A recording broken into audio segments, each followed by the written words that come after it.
Ok, bonjour tout le monde, bienvenue donc à ce cours en ce mardi. J'espère que vous allez bien.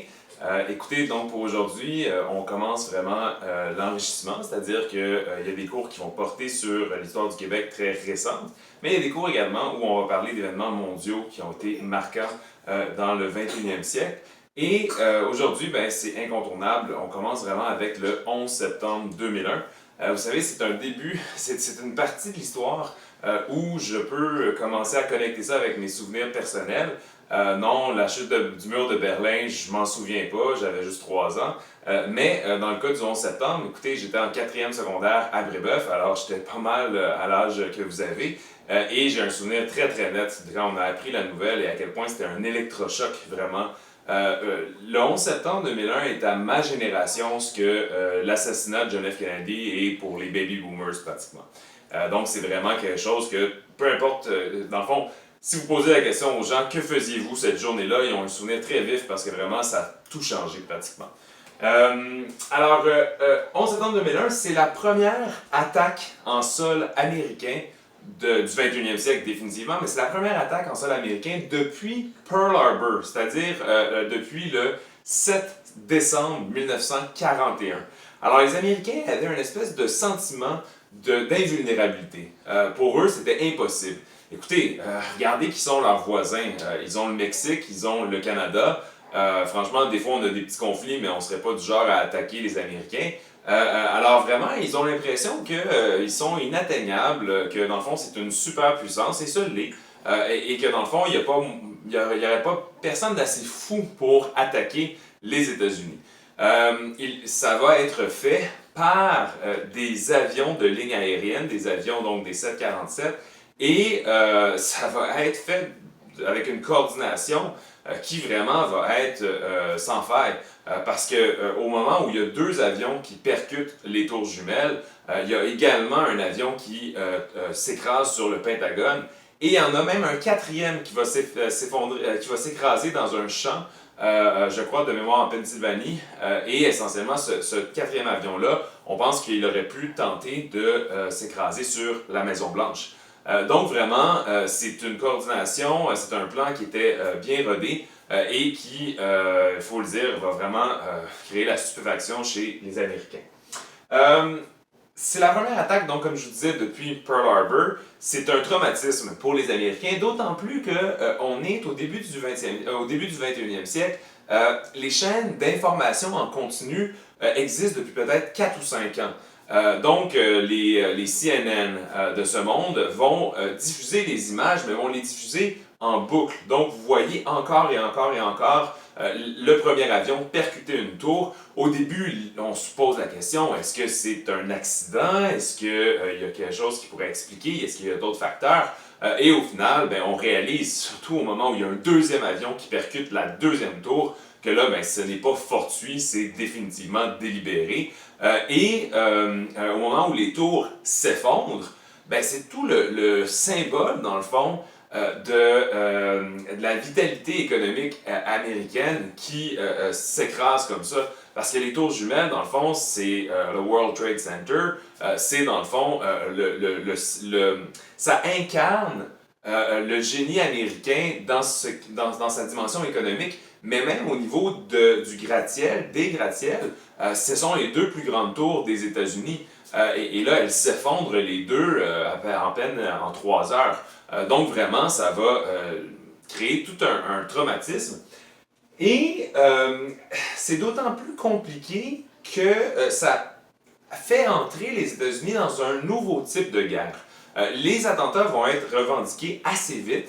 C'est Al-Qaïda, avec à sa tête Oussama Ben Laden, qui va revendiquer cet attentat-là. C'est un choc, encore une fois, pour les États-Unis. Pour beaucoup, dans une forme de naïveté, ils se demandent vraiment pourquoi on peut en vouloir aux États-Unis. Et pour répondre à cette question-là, ben là, franchement, il faut revenir bien en avant avec les talibans, il faut revenir avec l'invasion même de l'Afghanistan par l'URSS. On n'a pas le temps de rentrer là-dedans, mais c'est dans mon PowerPoint, donc allez le consulter. Vous aurez dans le fond les raisons, les motifs en bonne partie des terroristes de s'attaquer aux États-Unis comme ça. Mais bon, C'est un nouveau type de guerre parce que les États-Unis sont habitués à entrer en guerre contre des nations, contre des États. Donc, on fait la guerre, je sais pas moi, à l'URSS, ou on fait la guerre à l'Allemagne, ou on fait la guerre, peu importe. Dans ce cas-ci, c'est un groupe. Et il n'y a pas nécessairement d'État derrière eux. On sait qu'ils sont en Afghanistan, mais ce n'est pas le gouvernement de l'Afghanistan contre lequel on est en guerre. C'est un groupe qui est à l'intérieur de cavernes en Afghanistan. Donc c'est beaucoup plus compliqué, c'est beaucoup plus nuancé comme type de guerre. Et s'il faut, dans le fond, je vous dirais, une coalition, une concertation, ce que les Américains vont faire dans un premier temps. Donc il y a une résolution de l'ONU. Et pour ce qui est de la guerre contre Al-Qaïda en Afghanistan, vraiment, il y a une pléthore d'États qui vont embarquer là-dedans. Il y a le Canada, il y a la France, il y a le Royaume-Uni, etc., etc. Le problème, c'est que on progresse très lentement et on a de la difficulté à débusquer les terroristes et vraiment à, dans le fond, soit les amener à la justice ou carrément les exécuter. Les Américains comprennent mal la guerre contre le terrorisme. Alors, ce qui va se passer, c'est que au milieu de l'année 2002, George W. Bush, en fait, je peux vous le dire, c'est en janvier ou février 2002, on a ce qu'on appelle le discours de l'Union. Chaque président fait ça en début d'année. Il s'adresse à la nation, il s'adresse au Congrès pour établir ses grandes priorités. Et George W. Bush va, dans le fond, ériger un peu les bases de ce qui va être connu dorénavant comme la doctrine Bush.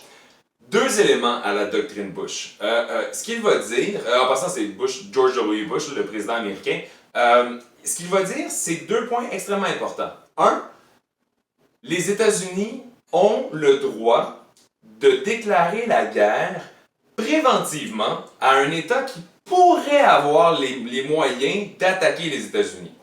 Ça crée un précédent très particulier. C'est-à-dire que même si un État ne nous a pas encore attaqués, s'il a la capacité de le faire et si on pense qu'il pourrait être une menace vers les États-Unis ou leurs alliés, pensez Israël notamment dans le Moyen-Orient, à ce moment-là, on a le droit de les attaquer de façon préventive.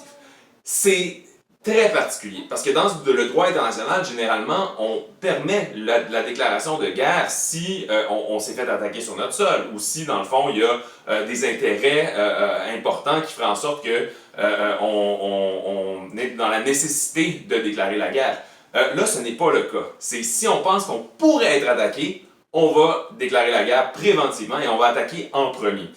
L'autre élément de la doctrine Bush, c'est de dire vous êtes avec nous ou vous êtes contre nous. Il n'y a pas de place pour la neutralité. Okay? Soit vous êtes du côté, dans le fond, des États libres, de la démocratie, ou vous êtes du côté de ce que lui appelait l'axe du mal, et c'est pas fortuit si vous connaissez un peu votre histoire, et j'espère que vous avez retenu, disons, ce qu'étaient les puissances de l'axe durant la Deuxième Guerre mondiale. Donc l'axe du mal pour lui, quel est-il? Corée du Nord, Iran, Irak. Et son discours va de plus en plus viser l'Irak. Alors, ce qu'il va faire, c'est qu'il va dire, par la voix de son de son ministre de son secrétaire aux affaires étrangères, secrétaire de la défense, plutôt, Colin Powell, ils vont dire l'Irak est en train d'acquérir des armes de destruction massive. Il va faire une présentation à l'ONU pour démontrer que l'Irak serait en train d'acquérir des armes de destruction massive. Et là, le discours change du tout au tout.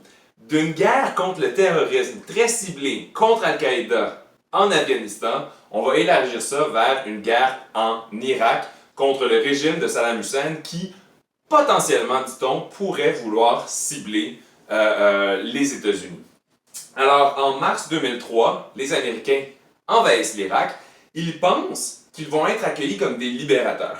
Ils pensent que le régime de Saddam Hussein est sur le point de tomber et que dans le fond, ou plutôt qu'il est à ce point impopulaire que dans le fond, les Irakiens vont accueillir les Américains comme des grands sauveurs. Ils vont se rendre à Bagdad très rapidement, vont réussir à déstabiliser le système, sauf que pour établir une démocratie en Irak, Ça va prendre, en fait, d'une certaine manière, ce n'est toujours pas réalisé. Les Américains vont s'embourber dans l'Irak, un peu comme un deuxième Vietnam, pratiquement. Et ça va devenir une guerre non seulement longue, coûteuse, écoutez, c'est presque, ça dépasse le trillion de dollars, la dette américaine en lien avec l'Irak. J'ai les chiffres sur mon PowerPoint, c'est quelque chose comme 35 000 dollars de dette par Américain en dollars, dans le fond, de 2020, qui est dû à la guerre en Irak uniquement. Et les Américains vont, d'une certaine manière, s'aliéner beaucoup de leurs alliés. Les Américains, fin 20e siècle, avaient encore une aura de la Deuxième Guerre mondiale, de grands défenseurs de la démocratie. Là, c'est pas ça du tout. Là, c'est une guerre, dans le fond, qui est faite pour d'autres motifs, avec une attitude carrément de bully. Vous êtes avec nous, vous êtes contre nous, avec une idée de réformer complètement le Moyen-Orient selon les intérêts américains. La question du pétrole est présente aussi. Et donc, vraiment, si vous vous posez la question pourquoi les Américains sont à ce point, je vous dirais, détestés est un mot fort, mais disons, sont beaucoup moins, ont perdu beaucoup du capital de sympathie qu'ils avaient au 20e siècle. C'est pas uniquement dû à Trump, quoique ça n'a pas aidé du tout, ok? C'était antérieur à ça. C'est notamment la guerre en Irak, c'est notamment la doctrine Bush, et c'est notamment l'attitude des États-Unis en ce début de 21e siècle. Écoutez, j'espère que j'ai quand même assez bien traité de cette question-là. Si vous avez, de ce sujet-là plutôt, si vous avez des questions, n'hésitez pas à me les poser d'ici à vendredi, je pourrai vous en parler. Demain, on parle de la grande récession, c'est-à-dire la crise économique de 2008-2009 et ses impacts dans le monde, un peu au Québec également. Voilà pour ça. Alors écoutez, portez-vous bien, profitez du soleil aujourd'hui, mais faites attention si on parle de canicule, donc hydratez-vous et trouvez les points d'ombre. Et écoutez, passez une bonne journée. Au revoir.